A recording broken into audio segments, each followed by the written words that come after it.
రాష్ట్రంలో కొత్త మద్య విధానం ఖరారు. అరే గత ప్రభుత్వం మీద విష ప్రచారంలో చేయడంలో ఈ మద్యం కూడా ఒకటి. ఈ కాంగ్రెస్ పార్టీ అరే మొత్తం తాగుబోతు తెలంగాణ అయిపోతుంది, అదైపోతుంది, ఇదైపోతుంది, యువత నిర్వీర్యం అయిపోతుంది అని చెప్పేసిన తర్వాత ఇప్పుడు వీళ్ళు చేసే దాష్టికము ఒకసారి మీకే చదివి వినిపిస్తా. రాష్ట్ర ప్రభుత్వం కొత్త మద్య విధానాన్ని ఖరారు చేసింది 2 ఏళ్ల లోపే. అది కూడా చూద్దాం. 2025-27కు సంబంధించిన మద్యం దుకాణాలకు లైసెన్స్ రుసుమును ఖరారు చేస్తూ నోటిఫికేషన్ జారీ చేసింది. ఈ ఏడాది డిసెంబర్ 1 నుంచి 2027 నవంబర్ 30 వరకు 2 ఏళ్ల పాటు ఈ విధానం అమల్లో ఉండనుంది. తిరిగి చెల్లించని దరఖాస్తు రుసుము ఈసారి 3 లక్షలకు నిర్ణయించింది. గతంలో 2 లక్షలు ఉండేది. క్రితంసారి ఇది 2 లక్షలుగా ఉండేది. గతంలో మాదిరిగా ఒకరు ఎన్నైనా దరఖాస్తులు సమర్పించుకోవచ్చు. డ్రా పద్ధతిలో దుకాణదారులను ఎంపిక చేస్తారు. దరఖాస్తుల స్వీకరణ తేదీలు త్వరలో ప్రకటించనున్నారు. లైసెన్స్ రుసుమిలా గతంలో మాదిరిగానే 2011 జనాభా ప్రాతిపదికన మద్యం దుకాణాలను రిటైల్స్ ఆఫ్ ఎక్సైజ్ ట్యాక్స్ RSTETని ఖరారు చేశారు. దీన్ని ఏటా 6 విడతల్లో చెల్లించాల్సి ఉంటుంది. 6 స్లాబులు.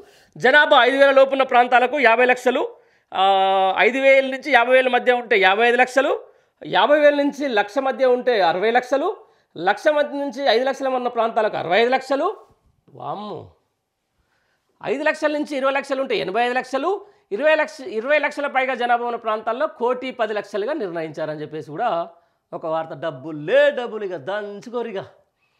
విక్రయాలు 10 రేట్లు దాటితే 10% పన్ను. మద్యం దుకాణం టర్నోవర్ వార్షిక లైసెన్స్ రుసుముకు 10 రేట్లు దాటితే విక్రయాలపై 10% షాప్ టర్నోవర్ ట్యాక్స్ను వసూలు చేస్తారు. స్పెషల్ రిటైల్ ఎక్సైజ్ ట్యాక్స్ ఏటా 5 లక్షలుగా నిర్ణయించారు.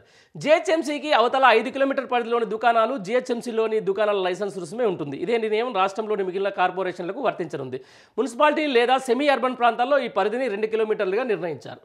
రాష్ట్రమంతటా దుకాణాలను ఉదయం 10 గంటల నుంచి రాత్రి 10 గంటల వరకు తెరిచేందుకు అనుమతించారు. జిహెచ్ఎంసీ పరిధిలో మాత్రం రాత్రి 11 గంటల వరకు అమ్మకాలు సాగించే వెసులుబాటు కల్పించారు. ఓకే, 5 లక్షలను అదనంగా చెల్లించి వాకిన్ స్టోర్ తరహాలో మద్యం దుకాణాన్ని నిర్వహించుకునే వెసులుబాటు కల్పించారు. అదే సిట్టింగ్స్ అంటారు కదా, దానికి 5 లక్షలకు పెట్టాలి. రైట్. 2,620 దుకాణాల్లో గౌడ సామాజిక వర్గానికి 15%, ఎస్సీలకు 10%, ఎస్టీలకు 5% రిజర్వేషన్లు కల్పించారు. రైట్. ఇదే విషయం మీద పిసిసి మహేష్ కుమార్ గౌడ్ గారికి నేను ఒక సీదా క్వశ్చన్ అడుగుతా. మొన్న సర్దార్ సర్వాయి పాపన్న 375వ జయంతి ఉత్సవాల్లో మీరు మాట్లాడిన మాట ఒకటి ఇప్పటి కూడా ఒక గింగిరాలు తిరుగుతుంది నాకు. ఏది రేవంత్ రెడ్డి కాదు గౌడబిడ్డ అని చెప్పేసి అన్నాడు. గౌడబిడ్డ చేసిన అన్యాయం ఏందో ఇప్పుడు చూసినావా మహేషన్న? గత ప్రభుత్వం ఇచ్చిన 15% రిజర్వేషన్లే ఈసారి కూడా మేనిఫెస్టోలో ఏమని చెప్పారు? ఈసారి గౌడ బిడ్డలకు వైన్ షాపుల్లో 25% ఇస్తామని చెప్పేసి. మరి ఏం చేస్తున్నావు? 25% నీకు పిసిసి పదవి రాగానే 10% మొత్తం గౌడ బిడ్డలకు నుంచి తీసేసి ఆ వైన్ షాప్లో వచ్చేసినటువంటి రిజర్వేషన్ తీసేసి నీకు ఇచ్చేసి పిసిసి పదవి ఇచ్చిరా?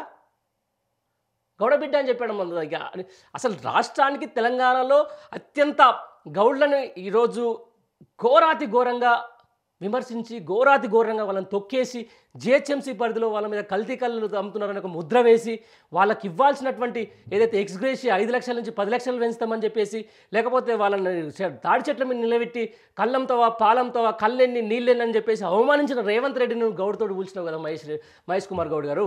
మరి ఇలా ఏది 25%? మీరు ఇచ్చిన ఎన్నికల హామీలో మేనిఫెస్టోలో 25% గౌడ బిడ్డలకు వైన్ షాప్లో రిజర్వేషన్లు ఇస్తామన్నారు. ఏది?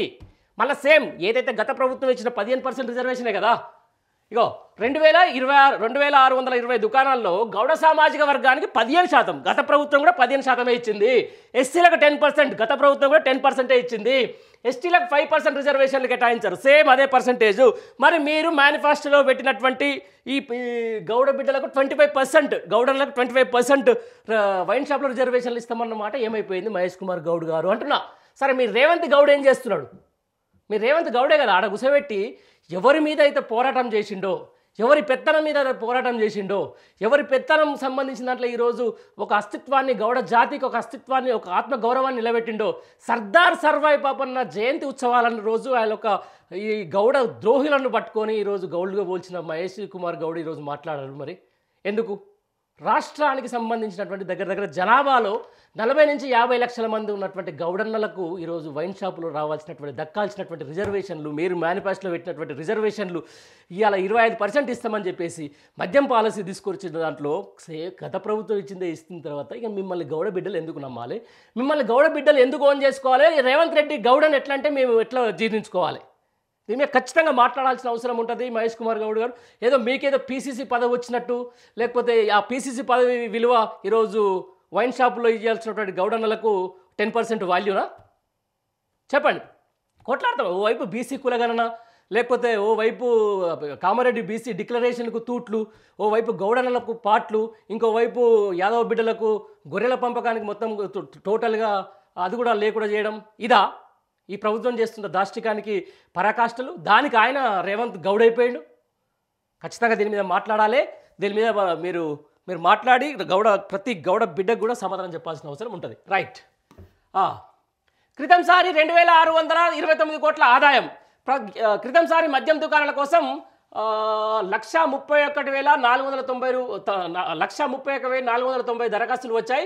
వీటి రూపంలోనే 2,629 కోట్ల ఖజానాకు జమ అయ్యాయి. ఈసారి దరఖాస్తు రుసుము 1,00,000 పెంచినా అంత మీద ఆదాయం లభించకపోవచ్చని చర్చ సాగుతుంది. క్రితంసారి ఏపీ ప్రాంత వ్యాపారులు పెద్ద ఎత్తున దరఖాస్తులు దాఖలు చేశారు. ఈసారి ఆంధ్రప్రదేశ్ మద్యం విధానాలను మార్పు చేయడంతో అక్కడి వ్యాపారులు తెలంగాణకు రారు. వాస్తవం ఇది, కరెక్టే. ఇక పోయినసారి అక్కడ సంబంధించి చాలామంది ఆంధ్రాకు సంబంధించిన దాంట్లో ప్రభుత్వమే మద్యం అమ్మడం వల్ల చాలామంది ఇక్కడ తెలంగాణ రాష్ట్రంలో విపరీతంగా అప్పుడు వేసిర్రు. ఏది మద్యానికి సంబంధించినటువంటి టెండర్లు ఇక్కడ ఘోరంగా, అంటే దగ్గర 1,31,490 టెండర్లు అండి అవి. ఏంది అది దరఖాస్తులు అంటే దానికి ఇంటూ 2 లక్షలు అంత ఎంత అయింది మొత్తం? అప్పుడు 2,629 లక్షలు అయింది. 2,629 కోట్లు అయింది. ఈసారి చాలామంది వేరు, ఎందుకంటే అక్కడ కూడా ఆంధ్రాలో కూడా వాళ్ళకు మళ్ళా నికార్సైన మద్యం అక్కడ దొరుకుతుంది కాబట్టి వాళ్ళు ఇక్కడికి వచ్చే అవకాశం లేదు. సరే వచ్చినా వేసినా కూడా పెద్ద ఆదాయం అయితే రాదు. మరి ఈ ఆదాయంలో ఎన్ని కమిషన్లు, ఎంత కథను, మరి కొత్త ఎక్సైజ్ పాలసీ అన్నారు, అసలు మద్యాన్ని దాదాపు అంతలంతలుగా తగ్గించుకుంటూ వస్తామన్నారు, తెలంగాణ తాగుబోతు రాజ్యం నుంచి విముక్తి చేస్తామన్నారు. మరి ఇదేందో మరి ఏమైతే అర్థం కావట్లేదు. దీని మీద మాత్రం ఖచ్చితంగా చర్చ జరగాలి. నాకు తెలిసి ఈ 5,000 లోపల జనాభా ఉన్న కాడ కూడా ఒక వైన్ షాప్ వస్తుందంటే కూడా కొంచెం ఆలోచించాల్సిన విషయం. చాలామంది గ్రామాలు ఈరోజు గత 10 ఏళ్ల పాటు జరిగిన అభివృద్ధిలో భాగంగా కొంచెం జనాభా పెరిగింది, వలసలు వచ్చి ఇక్కడ ఉన్నారు. కాబట్టి 5,000 జరిగితే ఇవాళ గ్రామాలలో కూడా ఒక వైన్ షాప్ వచ్చే అవకాశం ఉంది. కాబట్టి కొంచెం తస్మాత్ జాగ్రత్తగానే ఉండాలి. మహిళలందరూ దీని మీద ఒకసారి దృష్టి సారించాల్సిన అవసరం ఉంటుంది.